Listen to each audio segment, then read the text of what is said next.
Artillery officer 1990 সালে আমি কমিশনপ্রাপ্ত হয়েছিলাম এবং আমি খন্দকার ফারুক রশিদের unit 2 field regiment artillery officer.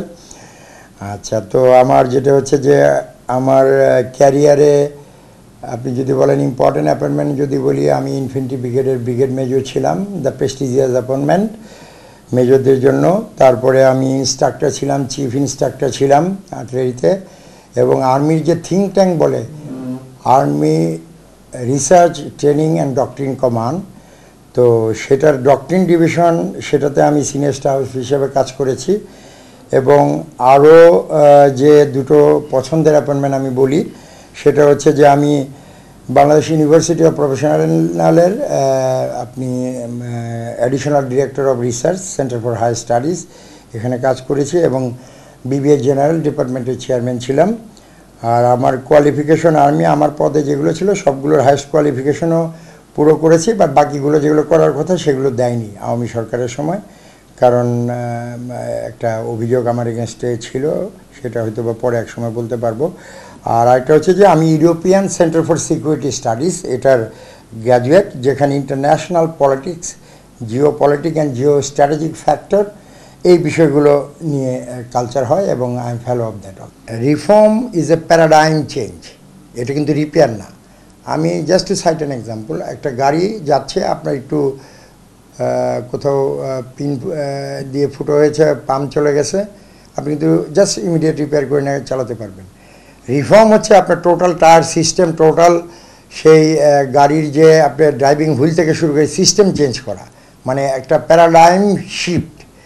এটা 1 মাস 6 মাসের ব্যাপার না, ঠিক আছে? এটার জন্য দীর্ঘ সময় দরকার। এখন কথা হচ্ছে এটা কি তত্ত্বাবধায়ক সরকার করার মতো ক্যাপাসিটি তার আছে কিনা। তো রিফর্ম যেহেতু বললাম লং টার্ম ম্যাটার, এবং it is a cultural change, আপনাকে বুঝতে হবে কালচার আপনি is not a matter of 1 or 2 days। এখন আপনি যদি সেটাকে 15 বছর রাখতে চান, এটা হবে না। মাঠের অলরাউন্ডার আমি, আর ঘরের allrounder Tylox. Tylox toilet cleaner, clean মানেই টাইলক্স। কারণ তত্ত্বাবধায়ক সরকারের সবচেয়ে বড় লিমিটেশন হচ্ছে তার সাথে জনগণ নেই। হয়তোবা সে আর্মি বা প্রশাসনের সাপোর্ট নিয়ে থাকে, তাই না? তার পিছনে জনগণ নেই এবং তার কোনো রাজনৈতিক দল নেই। কাজেই রিফর্মকে যদি আপনি বাস্তবায়ন করতে চান কারেক্টলি, এই রিফর্মকে ধারণ করতে হবে এবং পরবর্তী যারা রাজনৈতিক সরকার আসবে তারা যাতে এটাকে বাস্তবায়ন করে সেই ইন্স্যুরেন্সটা আপনাকে নিতে হবে এবং তাদেরকে এই পার্ট করতে হবে। পার্ট মানে আমি শুধু অ্যাগ্রিমেন্ট বলছি না, ভেতর থেকে বিশ্বাস করতে হবে যে আমি এই অপরাজনীতিটা দূর করতে চাই। আমি আমার দেশের যে প্রশাসন ব্যবস্থায় যে ব্যাড সিমটম বা ব্যাড সিস্টেমগুলো গড়ে উঠেছে সেগুলো আমি দূর করতে চাই।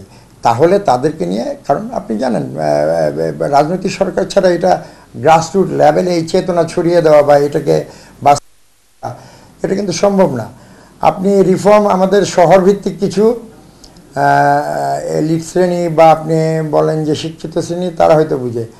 আমি গ্রামে যাই, যেহেতু আমি একটু রাজনীতির সাথে জড়িত এখন, জাতীয়তাবাদী রাজনীতির সাথে। ওই আমার গ্রামের মকু কি বুঝে এই রিফর্ম কী জিনিস?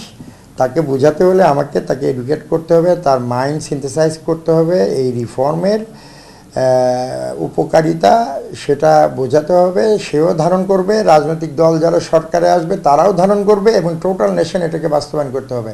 আদারওয়াইজ এই রিফর্ম শুধু এই পয়েন্ট এবং ফর্মালিটিজ হবে, অন্য পারপাসে ব্যবহৃত হবে। কারণ 2009/11-এর পরেও কিন্তু রিফর্মের I was part of that, রিফর্মের অনেক পয়েন্ট আমরা করে আসছিলাম, একটাও কি আছে এখনও? Nothing is changed. সো এই রিফর্মটাও যদি ওরকমভাবে যারা অ্যাকচুয়ালি মানে জনগণে ডিল করেন, রাজনৈতিক দল, তাদেরকে সম্পৃক্ত করতে হবে, জনগণকে বোঝাতে হবে এবং এটাকে একটা লং টার্ম প্ল্যান নিয়ে এগিয়ে যেতে হবে। আমি বলছি পরবর্তী সরকারের পরবর্তী সরকার যদি অন্য কেউ আসে, তাদেরকেও এই রিফর্মের চেতনাটাকে ধারণ করতে হবে। It is a total nation involvement, এটা হচ্ছে লং টার্ম ব্যাপার।